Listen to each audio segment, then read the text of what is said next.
நவராத்திரிக்கு பக்கத்து வீட்டு மாமி வீட்டுக்கு கோலுக்கு போயிட்டு வந்தேன். ஒவ்வொரு பொம்மையும் ஒவ்வொரு கதை சொல்லுது. பார்க்கலாம் நம்ம இந்த நவராத்திரியில.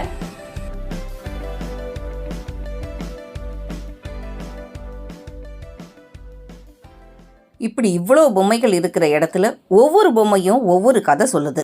இன்னைக்கு நாம எந்த பொம்மையோட கதையை பார்க்க போறோம் தெரியுமா? கோவர்தன கிரிதாரி அப்படின்னு சொல்லக்கூடிய இந்த பொம்மையோட கதையைத்தான் பார்க்க போறோம்.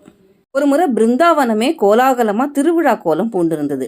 எதுக்காக இந்த ஏற்பாடு அப்படின்னு கிருஷ்ணர் தெரிஞ்சுக்க விரும்புகிறாரு. உடனே நந்தகோபர் கிட்ட போய் எதுக்காகப்பா இத்தனை ஏற்பாடுகள் பண்ணிக்கிட்டு இருக்கோம் அப்படின்னு கேட்குறாரு. உடனே நந்தகோபர் சொல்கிறாரு, நமக்கு மழையை தரக்கூடிய இந்திரனை வணங்கி வழிபாடு செஞ்சு நன்றி செலுத்துறதுக்காக அப்படின்னு சொல்கிறாரு. இதை கேட்ட கிருஷ்ணர் கேட்குறாரு, நம்ம நன்றி செலுத்த வேண்டியது இந்த கோவர்தன மலைக்கு தானே, இதுதானே மேகத்தை தடுத்து நமக்கு மழையை தருவிக்குது அப்படின்னு. உடனே அந்த வருஷம் திருவிழா கோவர்தன மலைக்கு நன்றி செலுத்துகிற திருவிழாவாக நடத்தப்படுது. இதனால கோபமடைஞ்ச இந்திரன் பெரும் மழையை வருவிக்கிறான். ஊரே தண்ணியில மிதக்குது.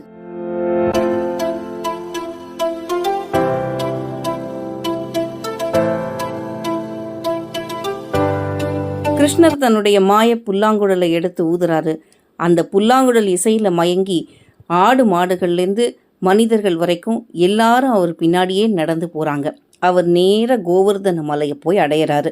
அங்கே போன கிருஷ்ணர் தன்னுடைய சுண்டு விரல்களால் அப்படியே அந்த கோவர்தன மலையை தூக்கி பிடிச்சு அந்த மொத்த பிருந்தாவனத்துக்கும் அதை ஒரு கொடையாக ஆக்குறாரு.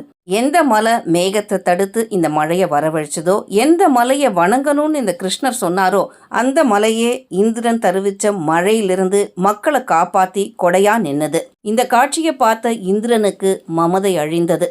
தான் தான் எல்லாத்துக்கும் காரணம், தன்னை தான் உலகம் வணங்கணும்னு நினைச்ச இந்திரனுடைய அகந்தையை அழித்த கோவர்தன மலையுடைய கதை தான் இந்த கதை.